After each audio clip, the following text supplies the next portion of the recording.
این غذا نامش هست نانبوته یا نانبوته. بسم الله الرحمن الرحیم. خدای به امیدت خدا چشمو میبندم.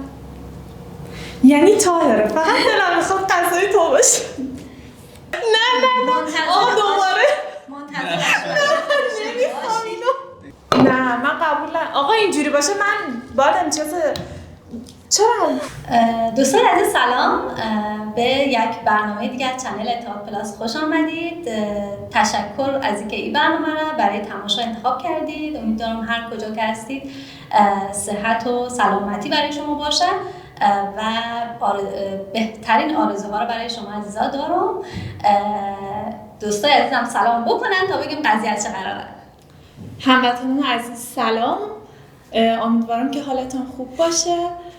با یه برنامه دیگه همونطور که طاهره جان گفتن در خدمت شما هستیم. خیلی خوشحالیم که شما رو کنار خودمون داریم و اینکه همراه ما باشید. قرار است که یه برنامه خیلی جذابی رو پیش رو داشته باشیم. دوستان عزیز سلام، امیدوارم که حالتان خوب باشه و تشکر از اینکه برنامه ما رو برای دیدن انتخاب کردید. چطور هستین؟ تشکر. و امروز فکر کنم یه ذره متفاوت نشستیم اینجا. برای ما یه ذره معذبیم. همیشه مثلا در حال انجام یک کاری بودیم، نه؟ تجربه اینجوری رو نداشتیم که مخاطبان دقیقاً روبرون باشن و ما شسته رفته بشینیم روبروشون. خیلی مرتب. آره. بله. و بخوایم توضیح بدیم. همیشه مثلا یا در حال انجام کاری بودیم یا مثلا یه جای خاصی بودیم، ولی خب این بار نه. آره. مرتب نشستیم. برنامه امروز ما یک مقدار متفاوت هست. کی توضیح میده که بیننده هم شریک شون با این برنامه ما؟ خب میخوام من توضیح بدم. بله دوستان عزیز، این برنامه مخصوص کسایی که هستش که علاقه‌مند آشپزی هستن و از اونجایی که ما بازخوردهای شما رو در برنامه آشپزی دیدیم در ماه مبارک رمضان، تصمیم گرفتیم که یک برنامه آشپزی داشته باشیم. البته با یک فرم دیگر ما این برنامه رو داشتیم که یک برنامه ضبط کردیم و یک ویدیو کوتاه هم گذاشتیم در چنل بولانی. آره برنامه بولانی. او برنامه کلا جداست. اینم بگم حالا این باز چالش هاش جداست. البته خیلی هم نمیشه گفت جدا، درسته برنامه مدلش جدا از این چیزه. ما طبق نظرسنجی که خود گذاشتیم در چینل، خود دوستا برنامه آشپزی رو انتخاب کرده بودن و علاقه داشتن که برنامه آشپزی ما رو ببینن. ما هم تصمیم گرفته بودیم که یک برنامه آشپزی همیشگی داشته باشیم. یک برنامه هم ضبط کردیم قبل از ماه رمضان، البته قبل از برنامه‌های چالش افطار، ولی خب هنوز پخش نشده. الان که شما این برنامه رو می‌بینین پخش شده. ولی این برنامه حالا خواستیم فرمت اون برنامه رو یک مقدار تغییر بدیم، یک مقداری برنامه رو تفریحی‌تر بکنیم و یعنی جذابیت برنامه بیشتر شه و همون تصمیم گرفتیم که این برنامه رو جور بکنیم. یعنی حالا این برنامه‌ای که شما می‌بینید در واقع اینترو یا معرفی از اون برنامه هست، ولی در برنامه‌های بعدی شما خواهد دیدین که هر کدام از ما این دفعه غذاهای وطنی را چی رقم جور می‌کنه. البته یه چیزی هم اینجا بگم که آقای رضایی به شدت عاشق چالش هستن و خیلی دوست دارن که من و طاهره، حالا خودشون که هیچی، من و طاهره خیلی به چالش بکشن و هر جا هستن که خیلی آشپزی خوبه دقیقاً در هم دست گذاشتن رو آشپزی. حالا هی ما می‌خوایم دوری کنیم از آشپزی، هی برنامه آشپزی داریم. آره. البته خوبم هست. خیلی تجربه خوب میشه و یاد میگیریم که چطور غذا کنیم. حالا اگر دوستان نمیگن که کلاس میذارین یا مثلا اینجوری میکنین که واقعا نیست، برای ماهایی که از آشپزی دور هستیم، چون من خودم دارم یه جورایی انگار علاقه‌مند میشم به آشپزی، جالبه برام و دوست دارم ادامه دار باشه. خب هدف از این برنامه یک چیزی هم هست که ما با غذاهای وطنی رو هم به تصویر بکشیم. شما میفهمید مثلا در کشور ایران شما تجربه زندگی داشتین، اینجا به دنیا آمدین، با غذاهای افغانی اگر آشنا هم هستین یک تعدادی از اون غذاها رو محدود که توی رستوران ها هم هستش و خیلی از این غذاها رو ممکنه تا حالا حتی نامش نشنیده باشین، ندیده باشین، در این برنامه مجبور میشین که همون غذاها رو جور بکنین و بفهمین که و با طعم اونها و طعمشان آشناشن، ببینین که این غذاها به چه شکل هستن با فرهنگ غذایی افغانستان. حالا مخاطبای ما خب همهشون هموطنای ما نیستن، فارسی زبانای دیگه هستن که از کشور تاجیکستان، کشور ایران بیننده های خوب داریم و اونها هم با غذاهای ما آشنا میشن. خانم حیدری میشه که خودتان معرفی کنین؟ البته ما در ویدیوهای قبلی یک بار معرفی شدیم به دوستای عزیز. بنده طاهره حیدری هستم و چند وقت است که دیگه دوستا با ما آشنا شدن. حالا چه سوال مد نظر شما هست که میخوایم بپرسین آقای رضایی؟ خب حوزه کاریتان چی است خانم حیدری؟ من در یک شرکت مهندسی آب فعالیت دارم و البته رشته تحصیلی من همین هست. بنده کارشناسی ارشد رشته مهندسی آب رو دارم و در همین زمینه فعالیت میکنم. خب آشپزی تان چطور است؟ آشپزی یکی از چیزایی که حالا دوستایی که از قبل ویدیوهای ما رو دیدن میدونن که آشپزی ما تعریفی نداره و اصلا ادعای در آشپزی ندارم. یکی از دوستا در آخرین ویدیوهایی که ما داشتیم نوشته بود به ضرس قاطع که آشپزی بلد نیستی و میخوام بگم ناراحت نشدم دوست عزیز، قطعا همینطور است، چون بالاخره ما فعالیت در خانه اونقدر نبودم که بخوام فعالیت آشپزی و اینا رو انجام بدم.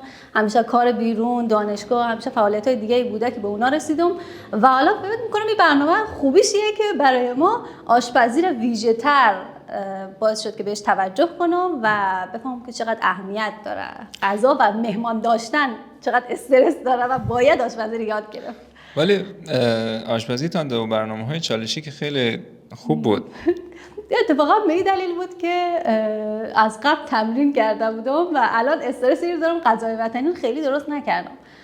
یک نکته‌ای که در مورد غذاهای وطنی وجود داره، حالا ما که در ایران به دنیا آمدیم با زیادی یعنی با بیشتر غذاهای وطنی آشنا نیستیم و شاید به همین دلیل این برنامه خیلی برای ما جالب است که با این غذاها آشنا شویم. دیگه محدود میشه به همون غذاهای رستورانی و غذاهایی که مثلا در مهمانی‌ها تهیه میشه، قابلی و منتو و آشک، غذاهایی است که مثلا دست جمعی خانواده‌ها درست میکنن. ولی غذاهای مثلا هزارگی، غذاهای مثلا خانگی که مامانای ما درست میکنن در وطن، اون غذاها رو ما تجربه نکردیم و فکر می‌کنم این برنامه باشه که این غذاها رو هم درست کنیم. خب فکر میکنین که کدامتون عمل کرده بهتر داشته باشیم؟ قطعا اون نفر ما نیستم و منتظر میدونم چی میشه، ولی من نیستم، من ادعایی ندارم و همین. خب اگه مسابقه باشه چندم میشین؟ فکر کنم یه نظرسنجی گذاشتیم، من آخر شدم. فکر کنم بازم آخر میشم دیگه نمیخوام به این نکته فقط میخوام رو آشپزی تمرکز کنم و یاد بگیرم. خانم مهاجر میشه خودتون رو معرفی کنین برای بیننده های ما؟ خب البته که من فکر می‌کنم اینقدر که حالا شما گفتین من 2 بار توی کلیپ‌ها خودم معرفی کردم، ولی خب باز هم خدمت دوستان عزیزم این معرفی رو داریم. من فرشته مهاجر هستم و نمیدونم دیگه چی بگم. حوزه کاری شما چی است؟ من حوزه کاریم برقه. من مهندسی برق خوندم و 6 سال تو این زمینه فعالیت داشتم که حالا یه چند ماهی هست دور شدم، ولی خب انشالله که دوباره بتونم ادامه بدم. خب آشپزیتان چطور است؟ آشپزی من صفره دوستان عزیز. حالا اصلا مجدد میگم بحث کلاس گذاشتن اینا نیست، چون از زمانی که حالا ما به دنیا اومدیم رفتیم مدرسه، بعدش دانشگاه، بعدش هم که چند سال همش مشغول کار بودم، اصلا تو خونه نبودم که بخوام آشپزی کنم. بعد خیلی چیزا رو اصلا یادم، مخصوصا برنج دم کردن که اصلا امیدوارم که تو غذاهایی که میخوایم چیز کنیم غذای پلویی برای من نباشه، چون واقعا برنج رو نمیشناسم نه خوب یاد دارم. ولی خب دوست دارم تجربه آشپزی داشته باشم و اینجا حداقل یه سری چیزایی رو یاد بگیرم، مخصوصا غذاهای وطنی. برنجایتان شفته میگن نه شفته میشه؟ من کلا تو عمرم شاید 2 بار برنج دم کرده باشم که یه بار شبیه توپ قلقلی شده بود. ولی خب امیدوارم که یاد بگیرم دیگه، با برنج آشنا بشم بدونم چقدر. خب شما فکر میکنین که کدام یک از ما 3 نفر بهتر درست بکنه غذای وطنی؟ من حس میکنم که توی این چالش مخصوصا چون غذاهای وطنی هستش آقای رضایی نفر اول بشن، چون خودم که حقیقت ماجرا اینه که اطلاعی ندارم، مثلا نهایتش که با همین آشک و منتو و قابلی و اینجور چیزا آشناییت دارم و اونا رو مثلا اگر همین منتو و آشکو که درست کردیم با دوستامو با هم دست جمعی درست کردیم، این تنها درست نکردم که خودمو محک بزنم ببینم واقعا میتونم یا نه، ولی من میگم آقای رضایی اول میشم و خودم آخر میشم چون اصلا سر در نمیارم. بعد و خیلی دوست دارم که تو این چالش شرکت کنم، هر چند یاد ندارم ولی خب ببینیم چی در میاریم. خب دوستان عزیز میرسیم به معرفی آقای رضایی. وقت تلافی کردنه، سوالای عجیب بپرسیم. اشکال نداره. خب خودتون رو معرفی کنیم برای دوستان ما. من مرتضی رضایی هستم و همین. خب چند سالتونه شما؟ دوستان من از خانوما سنشان پرسیدم گفتن نه این سوالو پرسان نگو، از خاطر من جواب نمیدم. خوب زرنگین. خب آقای رضایی حوزه کاری شما چیه؟ من حوزه اصلی که فعالیت دارم البته برق هست، مهندسی برق، اما خب در بحث تولید محتوا هم فعالیت میکنم. بعد خب شما هم تو خونه آشپزی میکنید؟ هر از گاهی. ولی اون آشپزی که ما از شما دیدیم مشخصه شما آشپز خوبی هستین، مثلا تجربه دارین. بعضی وقتا آشپزی میکنم. نسبت به ماها بهترین. شاید نمیفهم، ولی غذاهای شما واقعا غذاهای خوبی بود. ولی انتخاب شما انتخاب بهتری بود. پس چرا نمره‌های دوستا با ما دشمنی کردن؟ نمره‌های نه خیلی خوب دادیم. خیلی خوب. آقای رضایی شما فکر میکنین نفر اول کی میشه؟ عملکرد کدوم یکی از ماها بهتره؟ از اونجایی که آشپزی هر 3 نفر دیدم، من آشپزی خودم و هم آشپزی 2 نفر دیگر، با اینکه 2 نفر دیگر میگن که ما آشپزی بلد نیستیم و فلان، اما تجربه‌ای که من از آشپزی اونها داشتم، یعنی هم در برنامه‌ای که حالا هنوز احتمالاً دیگه شما دیدین برنامه بولانی، اگر ندیدین برین اون برنامه رو ببینین، ده هم برنامه‌های چالش ماه رمضانی ما خیلی عملکرد خوب داشتن. من فکر میکنم که هر 2 نفر میتونن که اول شون و من شاید اونقدر امتیاز نگیرم. خب انتخاب خودتان چی است؟ کدام غذا رو بیشتر دوست دارین از غذاهای وطنی؟ غذای وطنی که من خودم منتو و آشک و اینا رو خیلی دوست دارم، ولی خب اینا رو قبلا خوردم و خیلی زیادم خوردم، ولی خب میخوام یه غذایی که کمتر خورده شده و کمتر هم درست شده رو معرفی بکنم. برای همون من پکاوره رو انتخاب میکنم و کیچیری. حالا اینا رو تا حالا درستم نکردم، امیدوارم به خودم هم نیفته، ولی خب به دوستان بیفته و من طعم اون غذا رو بچشم، دوست دارم امتحانش کنم. خیلی خب، پس نام این غذاها رو بنویسید داخل زو. اینجا من الان بنویسم، امیدوارم خودم نیفته دوستان.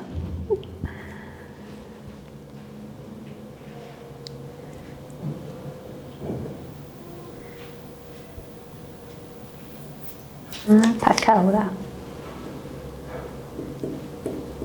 خب من اینا رو تا بزنم، الان بزنم داخل شونگمون. داخل یک برگه نوشتیم؟ نه داخل 2 تا برگه. جدا. اینجا خطم نشون ندین ببینن. اینم از این. خیلی خوب. خب تشکر از شما. خب انتخاب شما چی است؟ کدام غذای وطنی رو دوست دارین و میخواین درست بکنین؟ از اونجایی که میدونم ممکنه برای خودم بیفته سعی میکنم غذای سخت انتخاب نکنم، ولی حقیقت ماجرا اینه که خیلی با غذاهای وطنی آشنایی ندارم. مثلا این چالشمون فکر می‌کنم هدفش یه چیزی بود که ما با غذاهای کشور خودمون هم مثلا بیشتر آشنا بشیم و خب تست کنیم و اینها، که به نظرم چالش خوبی بود. ولی من 2 تا غذای راحت رو میذارم. از اونجایی که فهمیدم طاهره 2 تا غذای سخت رو گذاشته، من 2 تا غذای راحت رو میذارم یکم همدیگر رو پوشش بدم. من یکیش قوروتی میذارم، اشکال نداره؟ نه خیلی راحته.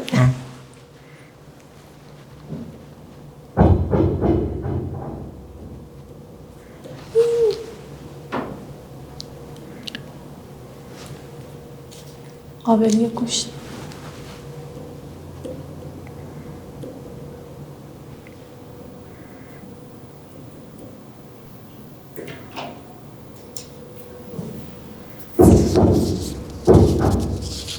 چون میدونم آقای رضایی غذاهای دیگر رو میذارن و مینویسن، بعد فهمیدم خانم حیدری هم چی نوشته، من این دوتا رو انتخاب کردم. خب از کجا میفهمین که من چی نیستم؟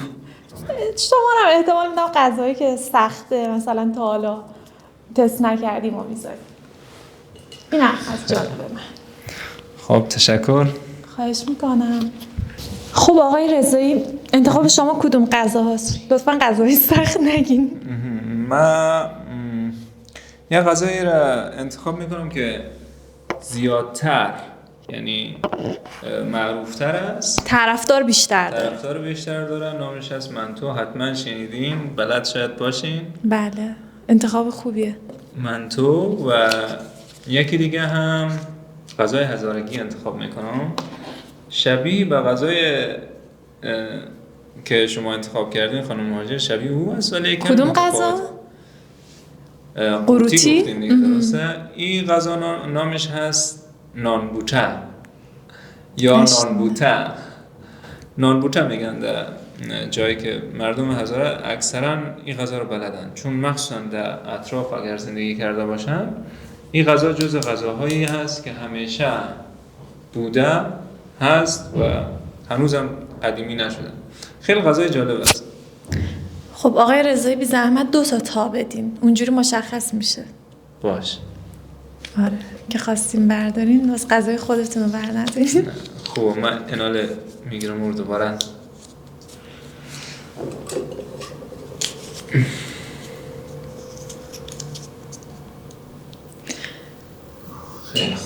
خب دوستان با ما همراه باشین که بریم دیگه سراغ قرعه کشی و ببینیم که به هر کدوم از ما کدوم غذا میافته. خب دوستان به بخش جالب برنامه رسیدیم، چون نمیخواستیم که هر نفر از انتخاب خودش درست بکنه، حالت قرعه کشی به برنامه دادیم. حالا نام 6 غذا از این گویی که ما داریم یا تونگی که ما داریم انداخته شده و هر نفر ما کمی تکان دادیم که کدام علامت که نزدیم در اون چیزا. نه چرا باید علامت بزنیم؟ من دوستان یه چیزی بگم، چون طاهره غذاهای سخت تری گفته، یعنی بهش گفتم من طاهره ایشالله که غذایی که انتخاب کردی برای خودت بیفته. نیفته واقعا، چون فقط دوست دارم امتحانش کنم، یعنی دوست دارم درستش کنم. دوست داشته امتحان کنه، بعد مثلا شانس منی که من مثلا کیچیری وای کیچیری فکر کنم غذای سختی باشه، چون با ماش درست میشه. یه برای خودش جرنی درسی آدم شفته بشه.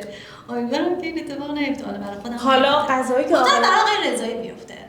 دلشون دم میکنن. توی برنامه خیلی دلشون دم کردن. حالا ببینیم برای من قروتی بیفته. خوبه. حالا هدف بیشتر این هست که ببینیم که این غذاها اصلا چه شکل و شمایلی دارن، معرفی بشن این غذا. مثلا من نانبوته نوشته کردم، شاید مردم هزاره در افغانستانی رو بشناسن ولی خب اونقدر زیاد ازش شاید تصویر نباشه، یا خب غذایی هست که بیشتر در اون مناطق جور میشه. حالا وقتی غذا رو هم تهیه کردیم اگه بتونیم یه توضیحاتی هم راجع به غذا بدیم و اینا، یعنی مثلا کامل مال چه منطقه‌ای هست و اینها خیلی خوب میشه به نظر. حالا اونم در نظر میگیریم، هر نفری که نوبتش بودم و غذایی که جور می‌کرد یک اطلاعاتی راجع به اون غذا هم بده. خب کی اول انتخاب از اول شروع کنیم؟ آره بعد اشکال نداره. تعداد انتخابای ما بیشتره فکر کنم. بلکه بازم تکان ندیم الان. نمی‌خوام یک دانش انتخاب منو ببینم. الان می‌بینیم قروتی من دست آقای رضایی. بذاریم ببینم. قابلی گوشت. غذایی که من گفتم. خب تخصص آقای نشون بدیم به دوستان. خیلی خوب. بسم الله الرحمن الرحیم. خدای به امیدتون. خدا. چشمو میبندم. یعنی طاهره، فقط دلم میخواد غذای تو باشه. کیچیری برام نه آقا دوباره منتظر نمیخوام اینو. دیگه قبول. من این غذا رو نمیخوام، یعنی میگه که بدت میاد سرت میاد. دقیقاً نمونه بارز. من درست نمی‌کنم این چیه؟ قراره کیچیری بخوریم من خیلی خوشحالم. ان شاءالله که یه چیز سخت برای طاهره بیفته. الان کوبیتی برای من بیفته و من خوشحال. نه من قبول نه. آقا اینجوری باشه من باید امتیاز چرا نانبوته اینا اصلا بلد نیستن. خب ولی مثل این که راحته گفتن مثل قروچیه. چجوریه؟ راحت البته راحت هست اما یک تکنیکی داره، یعنی کسایی که نانبوته رو جور میکنن حالا برین تحقیق کنین راجع بهش بعد کاملا تحقیق کنن چرا جور میشه. آقا من نمیخوام. یعنی چی؟ من اصلا تو عمرم کیچیری من تو تنهایی درست نکردم. این چیه؟ حالا میریم گوشت غذایی هست که خیلی رواج داره همه میشناسن قابلی افغانستان را و کاش اون واسه من میافتاد. خیلی خوب. من آقا من از اول سخت‌تری افتاد و برای آقای رضایی غذایی افتاد که خیلی مرسومه. اصلا غذایی که من انتخاب کردم اصلا مرسوم نیست. آقای رضایی خیلی ریلکس و چه برداشتم قابل گوش.